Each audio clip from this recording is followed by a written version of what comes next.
Hola, ¿qué tal? Bienvenidos sean todos y todas a Ojalá. El presidente de la República se pasó el día entero, ayer, este lunes, en San Juan de la Maguana, en la provincia, en su provincia, donde está el terruño que lo vio nacer, ahí en Arroyo Cano, inaugurando obras chiquitas, medianas, grandes, de todos los tamaños.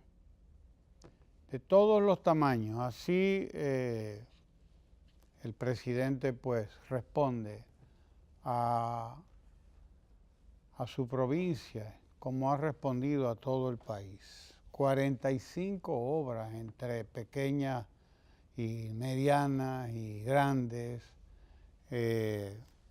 algunas pues de carácter educativo, dirigidas a la educación, un centro de atención primaria INAIPI, o sea, un centro de atención integral a la primera infancia, un CAIPI, es decir, una estancia infantil, como también les llaman.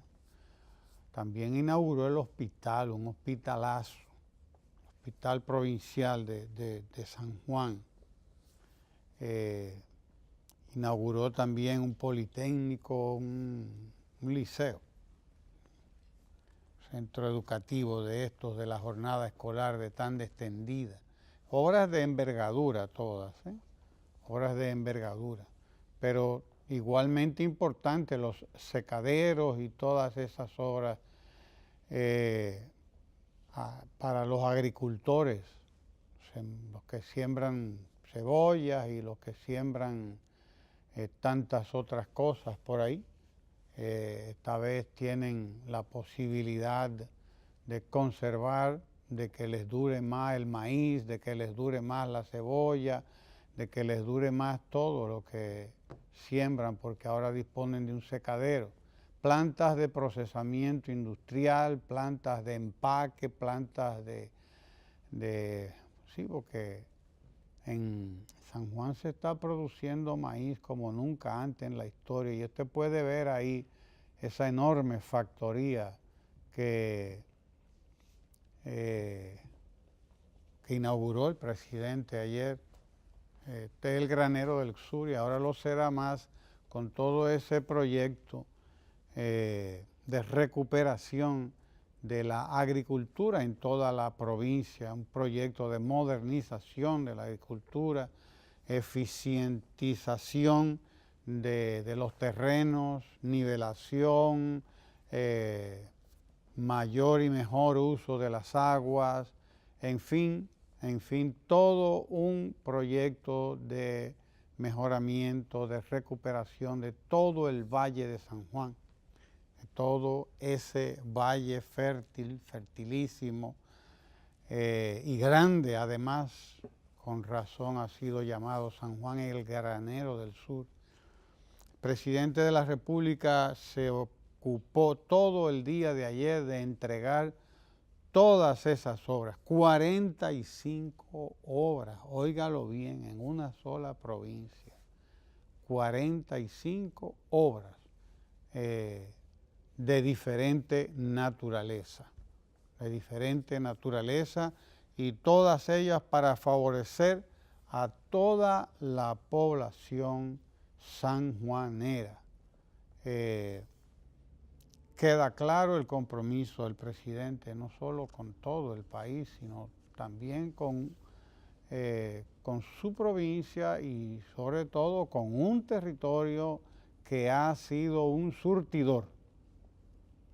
El Valle de San Juan ha sido un gran surtidor de todo el país, surtidor de granos, un gran surtidor de arroz en su momento también, un gran surtidor de habichuela, de maíz, de guandule, ya usted sabe, el granero del sur, Y desde luego en proceso está todo el proyecto de recuperación, de nivelación de todas las tierras para aprovechar mucho mejor las aguas, las aguas de toda la región, en obras de ingeniería, obras de infraestructura como canales, pequeños canales. El José Joaquín Puello, el JJ Puello, como le dicen, que es uno de los canales más importantes. Ahí están las obras y las presas, pequeñas presas hidroeléctricas, reservorios de agua para aprovechar más las aguas, sobre todo para los momentos de sequía, para los momentos como el actual, que son momentos de sequía, momentos de poca agua.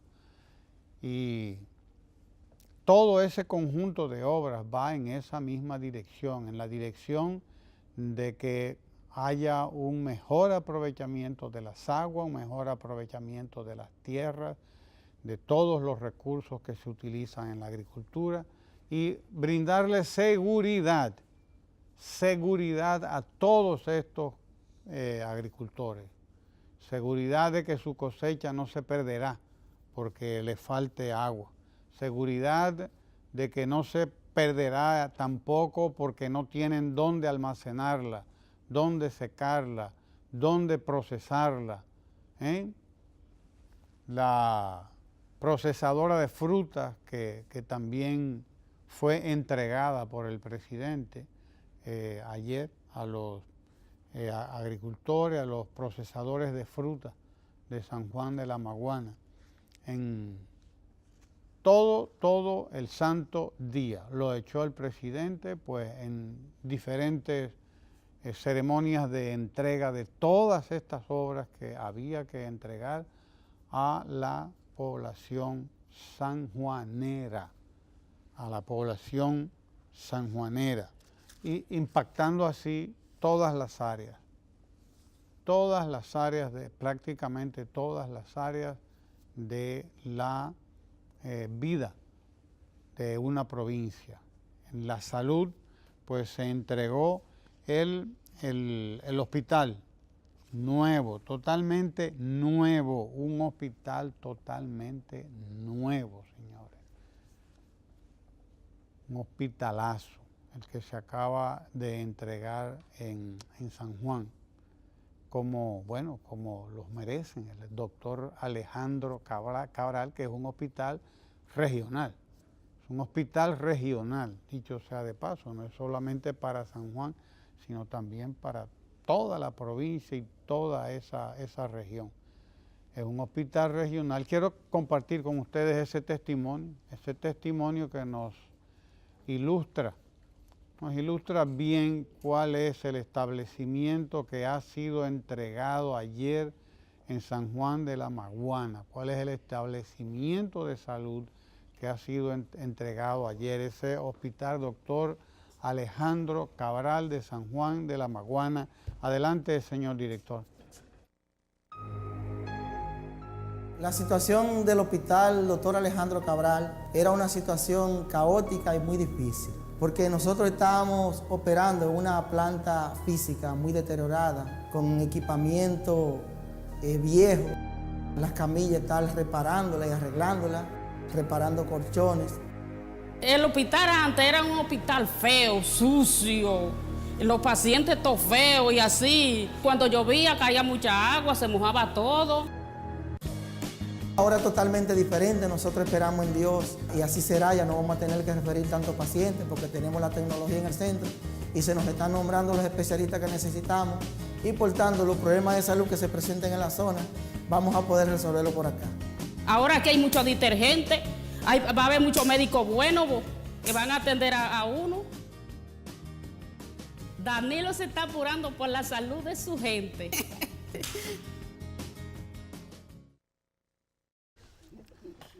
Toda la provincia fue, impactada de manera positiva, favorable.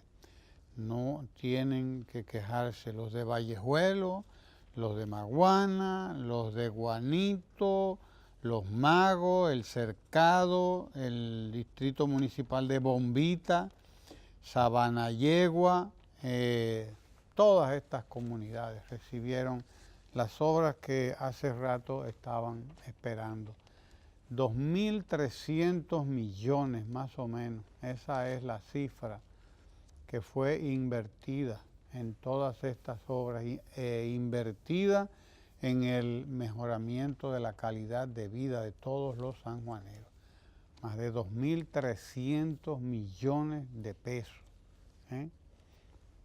Solamente ese hospital debe haber costado más de 500 millones de pesos. No sé cuánto, pero nada más ese hospital es un hospitalazo. El doctor Alejandro Cabral. Así que felicitaciones a los sanjuaneros que estuvieron de fiesta y de toda la provincia, tirada en la calle con el presidente de la República y recibiendo obras de agricultura, obras de infraestructura de diferente naturaleza, su hospital nuevo, un centro de atención a la primera infancia, una estancia infantil.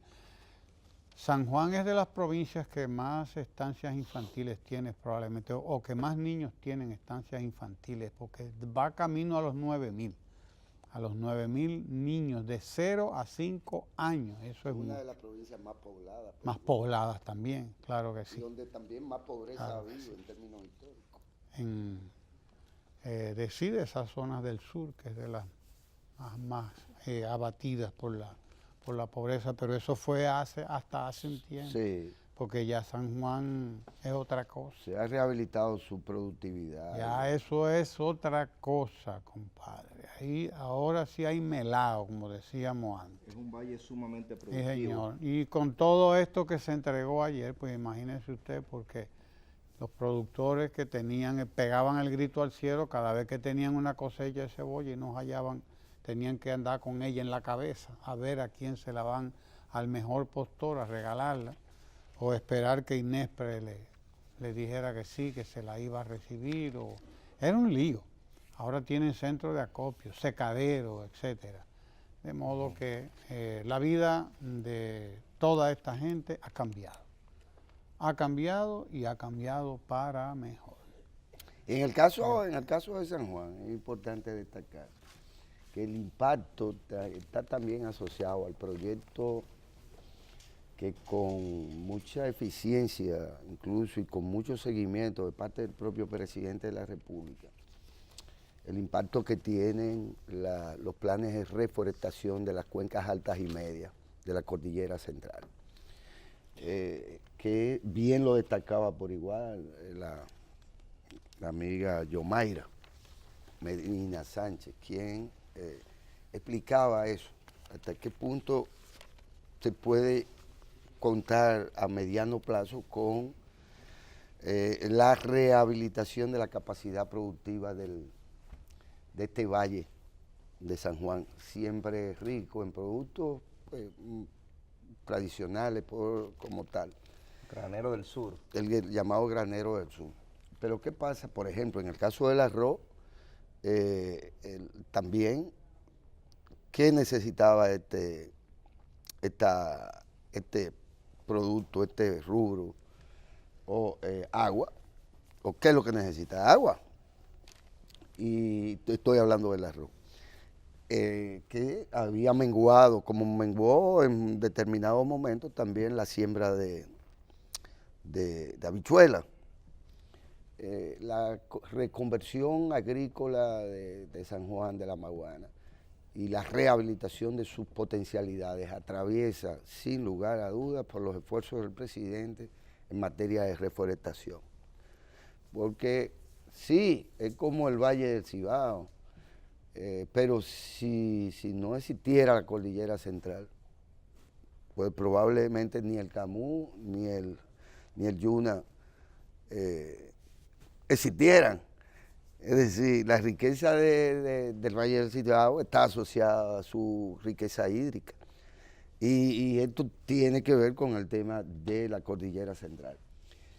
San Juan recibió ayer, Ramón, una visita casi de pleno día del presidente, desde por la mañana hasta la tarde. Entregó una batería de proyectos sentidos y esperados por distintas comunidades. y ciertamente tampoco se puede hablar del desarrollo o de la hora del sur, como bien lo dijo el presidente en algún momento, sin hablar de San Juan de la Maguana. Cierto, San Juan, al igual que Azua, son dos grandes provincias de la cual depende en gran medida el desarrollo del llamado sur, no solo que el sur profundo, sino todo lo que es esa extensión que en su momento fue Azua. En su momento fue Azua y en su momento dicen que también fueron de que uno tal Barriga Verde o algo así. ¿Verdad, Ramón? Pero esa provincia está, sin lugar a dudas, tiene en esta ocasión la mejor de las Navidades, pues habrán ya recibido una batería de obras, de inversión gubernamental que toca desde eso, desde politécnicos, rehabilitación de la capacidad de producción agrícola. Y hay que destacar por igual que uno de los primeros proyectos exitosos de invernadero tiene su origen ahí en San Juan de la Maguana. Un judío que llegó hace, ¿cuántos años, Ramón, ese señor? ¿Más de 20 años? Sí. Más de 20 años. Se siembra, cuando aquí ni siquiera en Rancho Arriba se hablaba, se podía tener pendiente ese tema. Sí, de verdad. Sí, el tema de los invernaderos. De los invernaderos. Una experiencia exitosa, un judío exitoso que tenía su propio cliente en Nueva York, qué sé yo, en Estados Unidos, y bueno, está ahí todavía produciendo ajíes de altísima calidad, en casi un 100% para la exportación. Es decir, San Juan es, sin lugar a dudas, ha sido privilegiada por el presidente, y qué bueno, porque no estamos hablando de Pedernales con 16.578 habitantes. Estamos hablando ciertamente de una provincia que no se trata solo de territorio, sino de una historia, porque eso también hay que resaltarlo. No podríamos estar hablando de la independencia nacional, o no podríamos probablemente estar hablando de otros grandes momentos de nuestra historia, sin tomar en cuenta la participación de esos que eran verdaderos patriotas, que no todos los sanjuaneros, pero ahí hay una mata, Ramón, de hombres de la historia, de hombres de nuestra historia, de la historia de la independencia. O sea que para nosotros les hacemos llegar nuestras felicitaciones a estos compatriotas. Claro que sí, claro que sí. Mire, mi familia paterna es del sur, específicamente de Las Damas, que hoy se conoce como Duvergé. Esa zona se llamaba Las Damas porque ahí era que los militares dejaban a sus mujeres, Antonio Duvergé y compañía. O sea que usted mendea también. Entonces, ciertamente el San Juan jugó un papel interesante, dotando de apellidos a esa zona. Tanto San Juan como Azua eran los lugares de mayor incidencia poblacional. Fue una provincia, como usted señala, muy olvidada, a pesar del papel que jugaron en la Guerra de Independencia como guardianes de la frontera. Muchísima gente, Martín Lesme Pérez, incontable gente que usted se pone a ver, lugartenientes y gente vinculadas a Antonio Duvergé y a los posteriores personas que llegaron. Y a las húngaras también. Sí, Trujillo hizo, ahora que usted menciona el tema de húngaro, Trujillo intentó repoblar la frontera con poblaciones húngaras, japonesas, españolas. Hay una colonia española. Aquí tenemos una persona en cámara que es de la colonia de Duvergé. Sí, parte de ese intento que tenía Trujillo de españolizar la frontera, aunque trajo húngaro, como usted señala, pero hay una tónica, y es que hubo una bajísima inversión social de parte de los estados. Si usted se pone a ver que en el siglo XIX la principal actividad económica que se hacía en la provincia de Azua, que como usted señala, terminaba abarcando casi todo eso, era el corte de madera, y usted señala que Pablo Altagracia Báez, que no era Báez, pero le dieron ese apellido, terminó deforestando quién sabe cuántos ríos, y después a partir de ahí su vástago, que fue 5 veces presidente, no tuvo una política de desarrollo ni hacia esa zona ni hacia nada, sino de endeudamiento. La historia de la región sur fue una historia de abandono gubernamental. En el caso de los productores, yo recuerdo un inicio, a principios de los 90, yo bastante pequeño, recuerdo haber ido a San Juan y a esa zona y ver intentos de productores de desarrollar agroempresas agrícolas y proyectos agrícolas y agropecuarios, pero contaban con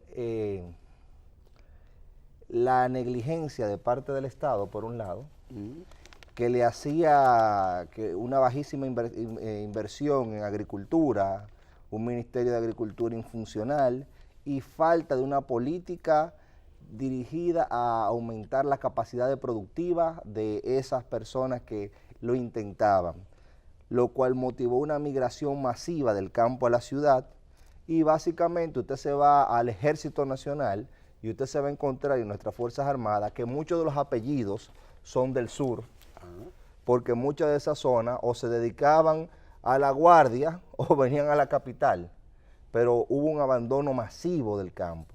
Entonces, cuando usted se encuentra que en San Juan, que aparte de ser el lugar natal del presidente de la República, como dije, juega un papel trascendental en el sur, como uno de los núcleos poblacionales más importantes y también desde el punto de vista de los recursos naturales, una inversión tan grande en San Juan motiva a la gente a quedarse. Y usted pasa por San Juan hoy en día y usted ve un desarrollo inclusive urbanístico, usted ve casas, usted ve construcciones. No, una ciudad ya. Una ciudad hecha y derecha. Usted comienza a ver inversiones por donde quiera que usted va, privadas, y cuando usted encuentra que desde el punto de vista público se hacen esas obras, usted se encuentra, por ejemplo, con el Hospital Dr. Alejandro Cabral, que no tiene que envidiarle en nada a ningún hospital de la capital, es una motivación a dominicanizar esa zona fronteriza, porque San Juan per se es en esa zona, como señalé, una de las ciudades capitales, se puede decir, la capital del sur, entre San Juan y Azua. Eso es motivar a que se quede la gente en ese lugar y que se desarrolle localmente esa región, que es la que menos desarrollo humano tiene. Usted coge los índices de desarrollo humano y en esa región está bajísimo. Usted mencionó ahorita, por ejemplo, el tema de Pedernales. El presidente de la República jugó un papel trascendental en que se recuperara los terrenos de Bahía de las Águilas, que son y van a ser un punto estratégico de ese desarrollo que debe tener el sur. Esa recuperación de ese terreno que se habían robado anteriores gestiones y que contó con el beneplácito y el silencio de mucha gente, fue una posición valiente de decir y de destruir cualquier tipo de esos negocios que se estaban armando sobre ese patrimonio de nosotros y de la humanidad, es también apuntar hacia el desarrollo del sur. Mire ahí, es una de las playas más bellas del mundo, con una riqueza natural y una biodiversidad única, y un grupo de personas metieron un asentamiento agrícola ahí. Imagínese usted, tierra que no tienen vocación agrícola, de que había un asentamiento. Algo impensable. Yo creo que eso un libro de ficción no lo aguanta, pero así salió una sentencia. Así salieron una sentencia y habían títulos de propiedad en torno a un asentamiento que nunca existió. Y hubo que tener una posición firme en contra de esa vagamundería que se quería hacer con Pedernales, que es una provincia que usted señala y realmente tiene poca población, pero que juega un papel en la frontera y que requiere la atención pública. Yo quería en otra tesitura abordar dos temas. El primero tiene que ver con los preparativos que tiene el COE, donde más de 40.000 ciudadanos de distintas instituciones van a cuidarnos en lo que es una jornada de prevención de accidentes. El ministro de Salud Pública había señalado la alta incidencia que tienen los accidentes de tránsito en los hospitales de la República y que la mayoría de las muertes, casi un 72% de los accidentes que había o de la ocupación que había en los hospitales venía de accidentes de tránsito. Entonces, cuando usted toma eso y usted ve la labor que se está haciendo, donde el Intran juega un papel sumamente importante y la limitación de los vehículos de motor, o sea, de las motocicletas que se está llamando a hacer, que en esta época se extreman tanto la motocicleta como las patanas. Usted se encuentra o se ha encontrado tradicionalmente con muchísimas patanas circulando, ya usted se imagina cómo y a las velocidades que circulan en esta época tan especial, porque hay un cúmulo de gente, porque mucha gente va a los pueblos y se traslada a ver sus familiares en los distintos pueblos, porque también hay un alcohol que está circulando para algunos de manera desenfrenada en esa época, gente que no sabe beber y comienza a beber y a manejar, una ecuación trágica, usted vincular la bebida alcohólica con el manejo. Si usted va a beber, no maneje, son dos cosas que no cuadran. Y nosotros como ciudadanía tenemos que sumarnos a esa jornada nacional que se va a hacer, porque de nada sirve que desde el poder público, desde las instituciones del Estado, se coordinen acciones si nosotros como ciudadanos no asumimos como propia esa jornada que se está haciendo. En otra tesitura, y ya en el plano internacional, yo quiero señalar un caso que sale reseñado en el día de hoy y tiene que ver con Imelda Cortés. Imelda Cortés, este caso es en el panorama internacional, es una joven salvadoreña que fue víctima de una política discriminatoria que hay en El Salvador, que le da prisión preventiva a las mujeres acusadas de aborto. En este caso, en El Salvador hay bueno resaltar que hay 22 mujeres presas preventivamente. Esta mujer duró 22 meses presa. Ella había sido violada desde los 10 años por su padrastro. A los 18 años la encontraron en una letrina desangrándose con un feto. La acusaron de aborto. Duró 20 y pico de meses presa y fue descargada y absuelta. Pero mientras tanto duró 20 y pico de meses presa una persona que era una víctima porque se demostró que desde los 10 años su padre abusaba de ella. Y esto nos llama la atención, como dice la Comisión Interamericana de Derechos Humanos, a que los países tienen que tomar medidas para evitar que las mujeres sigan sufriendo este tipo de vejámenes.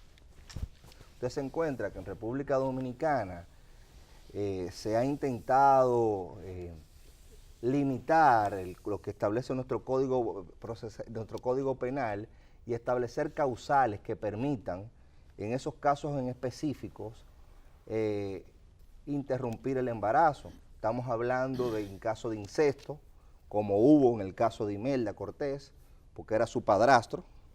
En caso de violación, aquí hubo las dos cosas, porque incesto puede ser hasta consentido, imaginándonos que puede haber consentimiento de una menor de edad, que no lo hay, pero aquí hubo violación y hubo incesto.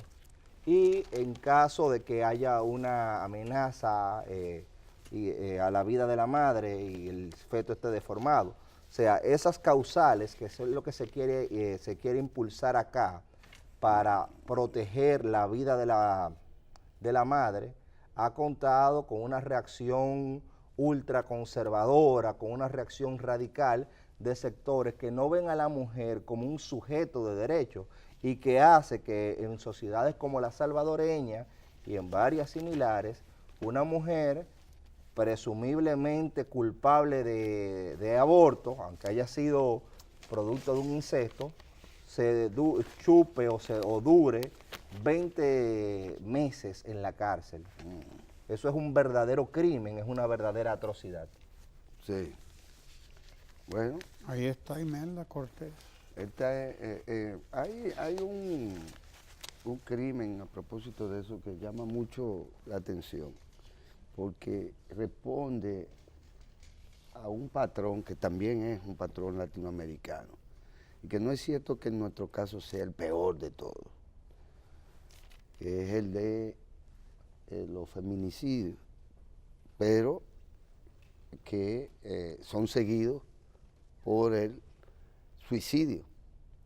Es un patrón que se da aquí en particular, porque en otros países, por ejemplo en Centroamérica, el propio México, donde hay machismo ancestral, por así decirlo, y donde existe también una cultura de la violencia, que es el resultado también de la opresión de muchos de esos pueblos, de muchas de esas poblaciones a través del tiempo.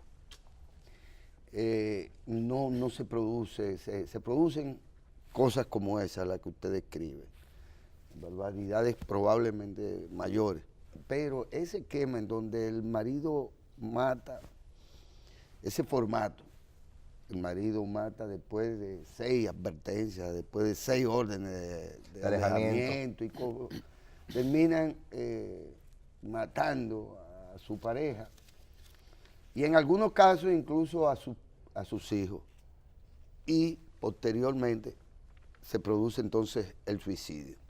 Creo que es un formato particularmente resaltante aquí en este tipo de situaciones, lo que indica que mal puede estarse pensando en la perspectiva de género a la hora de abordar un problema de este tipo. Claro que es de género, porque el género humano es uno, no hay ni lugar de la duda. El sexo, qué sé yo, es otra cosa.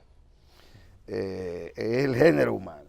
Pero estamos frente a una situación de violencia intrafamiliar, de deterioro de los valores del núcleo familiar, que tienen generalmente un corolario, que es el de las necesidades y las dificultades, vamos a decirle, las dificultades económicas por las que atraviesan en momentos dados prácticamente todos los núcleos familiares, en cualquier parte del mundo, y en el nuestro humano.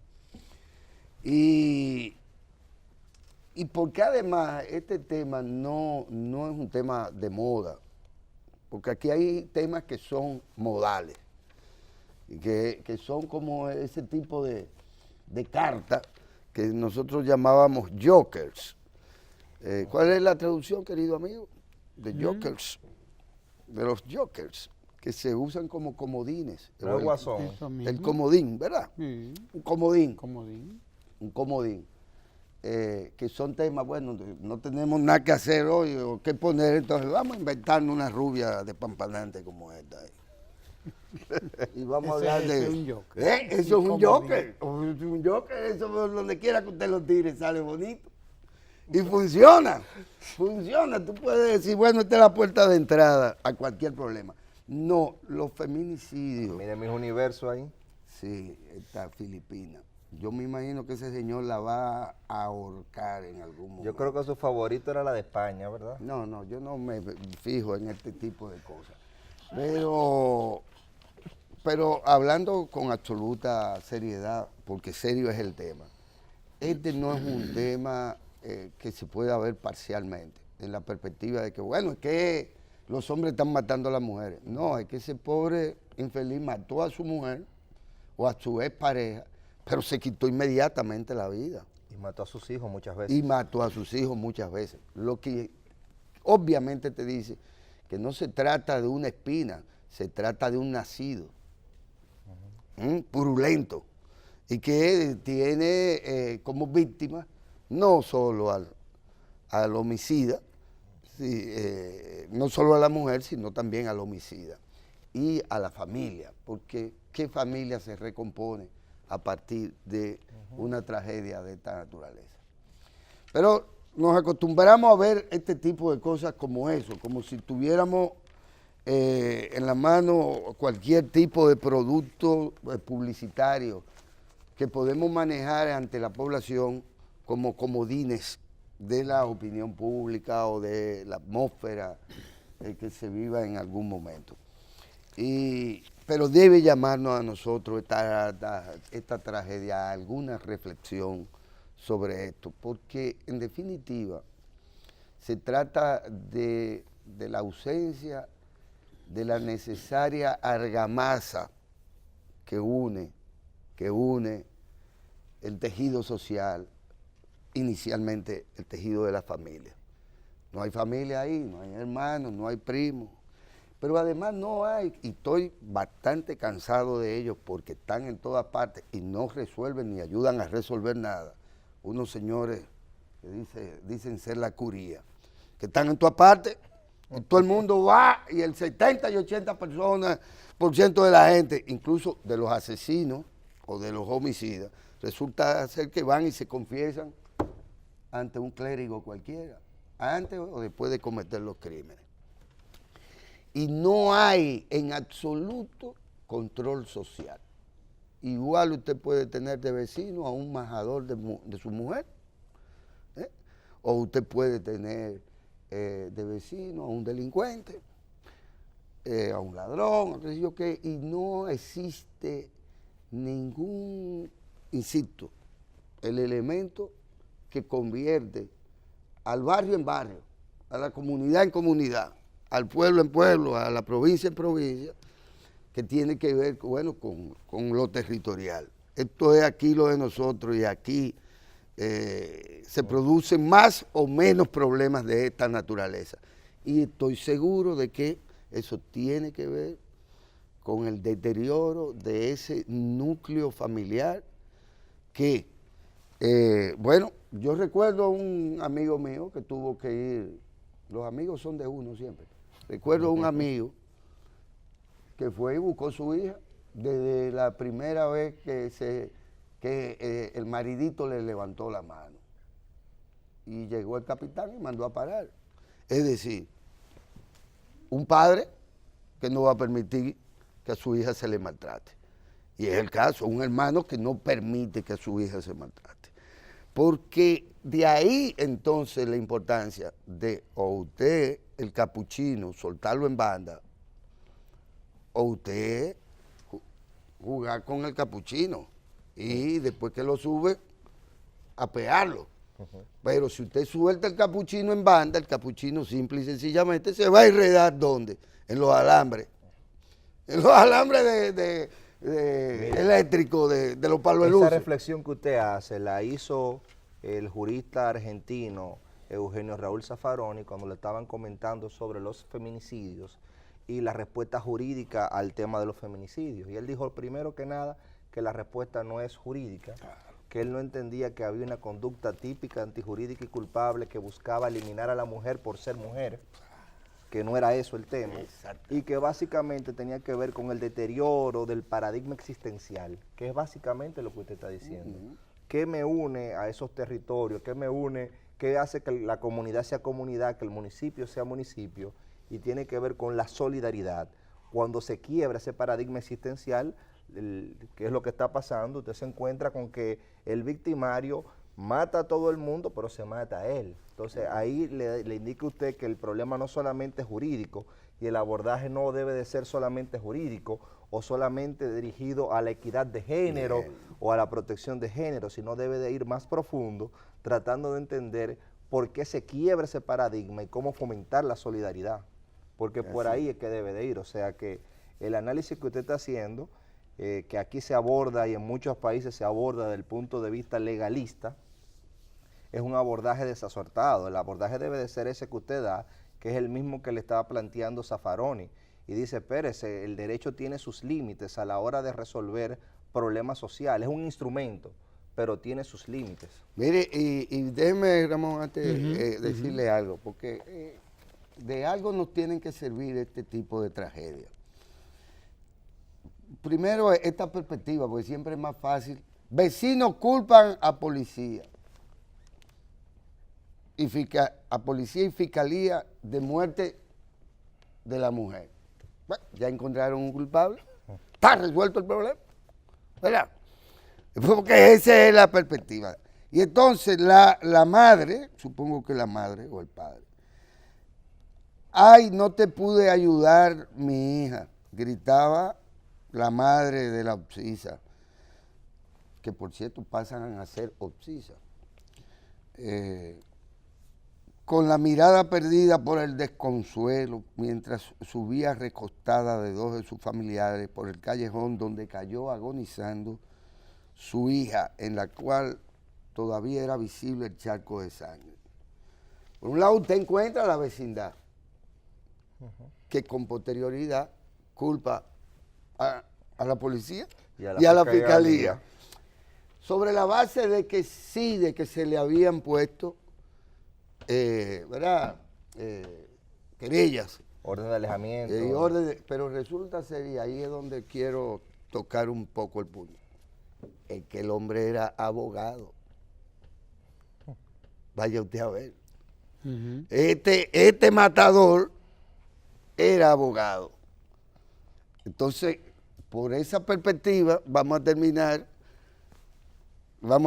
dándonos una visión jurídica del tema, sobre el tema.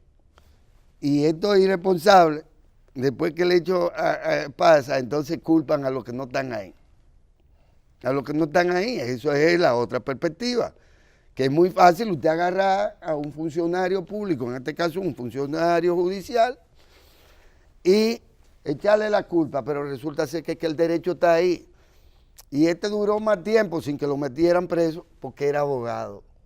Ustedes los abogados van a tener que comenzar Pero somos menos violentos. Los abogados, los de aquí. Somos menos violentos. Bueno. Utilizamos las vías legales y hablamos mucho, pero somos menos violentos. Somos menos violentos. Es que hay mucha violencia. Mucha violencia. Aquí desde que uno se levanta está yendo unos bocones que hablan por la radio, por todas partes aquí. Y usted los oye con todavía. Una violencia que aquello hay que oírlo. Con una violencia, con un desparpajo además. Porque hablan con un desparpajo y hay gente que se cree que eso está bien y que eso es legítimo. Y además de eso que es imitable. Además de eso, que se entiende que eso es imitable. Y aquí hay gente que desde que Dios echa su luz al mundo, como dice la gente, agarran un micrófono y hay que oír aquello.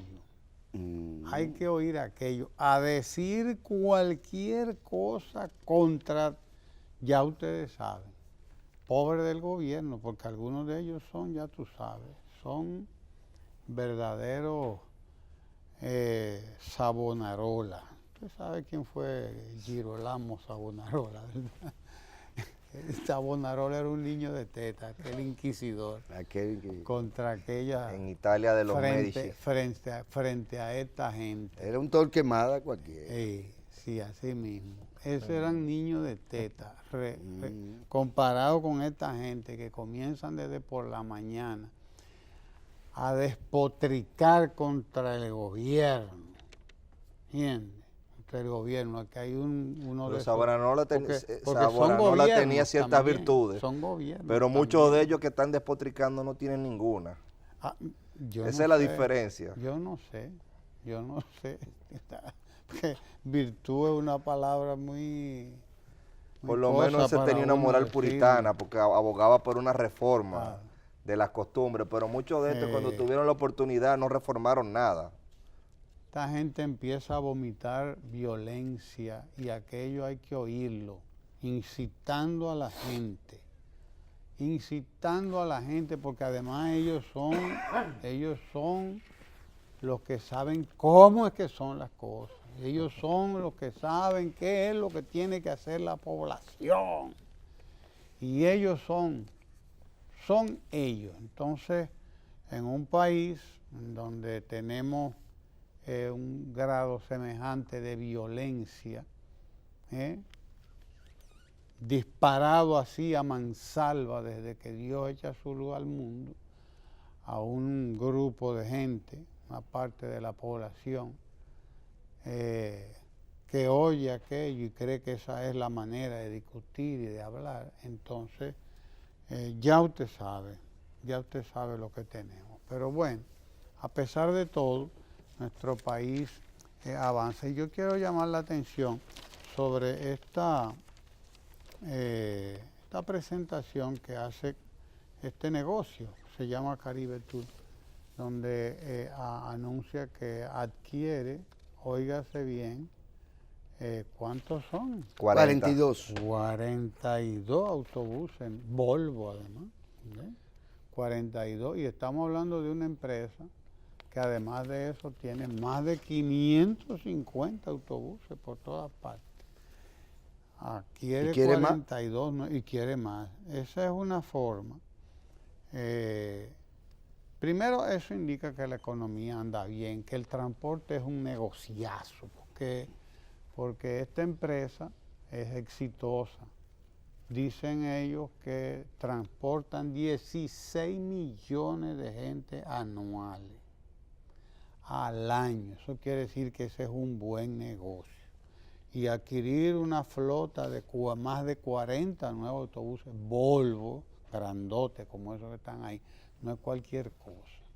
Ese es un síntoma de que ese es un buen negocio y de que el mal negocio lo hicimos nosotros, permitiendo que las rutas del país se las adueñaran unos ventorrilleros, ¿entiendes? Unos ventorrilleros. Padres de familia.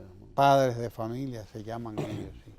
Unos ventorrilleros que se adueñaron de un recurso público, como son las rutas, porque eso es un medio público, los espacios públicos que los adueñan, y entonces empezaron a hacer negocio con la gente. ¿Y de qué manera? Porque entonces empezaron a hacer politiquería. ¿Entiendes? Esa es la peor privatización que puede hacerse de un espacio público, privatizar espacios públicos de esa manera. Lo ideal es que eso se llevara a cabo por empresas como esta, empresas como esta, que admite que ese es un buen y un gran negocio, que admite que ahí debe invertirse como hay que invertir,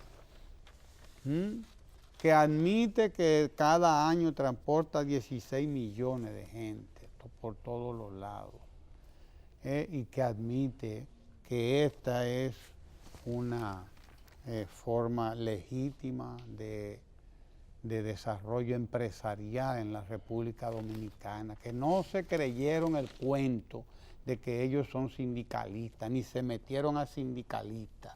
No, dijeron nosotros somos empresarios. Nosotros somos empresarios, vamos a actuar como empresa, no como sindicalistas politiqueros, aspirantes a cargos electivos, además como se hicieron muchos de esa manera, ¿entiendes? Entonces,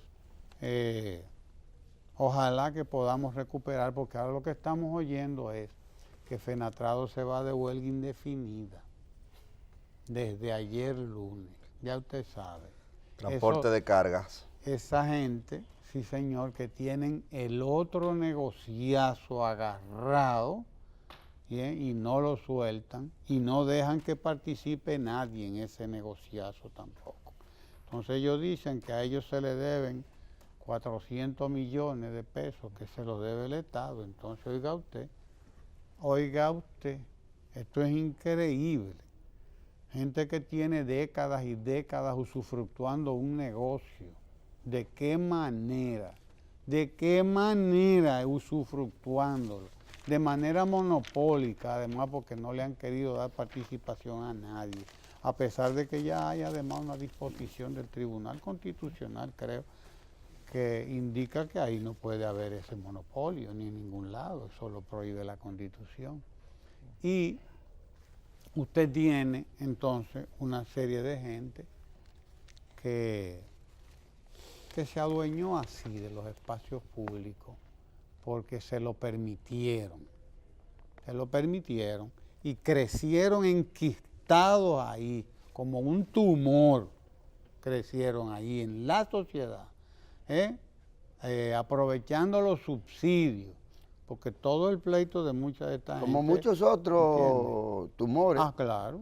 Sí, bueno, hay Lo muchos mismo el otros. negocio de la basura. Claro, claro. Regidores que claro terminaron sí, siendo grandes, claro que sí. grandes Sí, empresarios. empresarios de la Claro, basura, sin apro- hacer absolutamente nada con ella. Aprovechados precisamente de un espacio público, un compromiso público que debió haberlo sido en todo momento. Una materia prima. Y ya usted sabe, eso es lo que pasa cuando el Estado negocia mal. No se permiten. No se permiten todas estas charlatanerías, toda esta vagabundería que uno ha visto, y que aquellos polvos trajeron estos lodos. Hoy lo que uno ve es el lodo de todo eso, el lodo de toda esa irresponsabilidad con que se manejó el Estado y se manejaron los gobiernos anteriores en este país. Suerte que el presidente el año pasado les quitó a todos estos vividores un subsidio que recibían de 3.000 millones de pesos, una cosa increíble, ¿entiendes? Que por eso es que ahora están dando coces contra el aguijón, como dice la Biblia, ¿entiendes? Bien, uno se alegra por todas estas empresas privadas que crecen, porque ellas son testimonios de lo que está pasando en la República Dominicana y de lo que ocurre cuando se crean las circunstancias para que la empresa crezca y crezca saludable como tiene que crecer. No como han crecido todas esta gente, pegados, chupando de la teta del Estado. Sin pagar ¿entiende? impuestos, privando en sindicalistas. Y exacto, y usufructuando un título que no les va, porque no son sindicalistas. Más les vale convertirse en esto, que es Caribe Tour. Más les vale que apuesten a eso, a convertirse en empresas como esa. Que apuesten a eso es a lo que tienen que apostar. Tienen las rutas, tienen los cuartos, en vez de meterlos en politiquería, inviértalos en su empresa, dele condiciones a los choferes, a sus trabajadores, dele condiciones de vida, ¿sí? Coticen la tesorería de la Seguridad Social para que ellos tengan derecho a un seguro, para que tengan derecho a prestaciones, para que tengan todos los derechos que tiene que tener un trabajador, y no me venga a mí con el cuento de que usted es un sindicalista, porque eso no se lo cree ni usted, mucho menos después que se ha hecho millonario, multimillonario incluso, multimillonarios algunos de ellos. Quería compartir esa nota con ustedes. Se nos agotó el tiempo, tengo entendido, y bueno, tenemos a Juan González ahí. Vamos a continuar esta conversación sobre estos y otros temas con Juan González, que es nuestro compañero contertulio de todos los martes. No se mueva de ahí.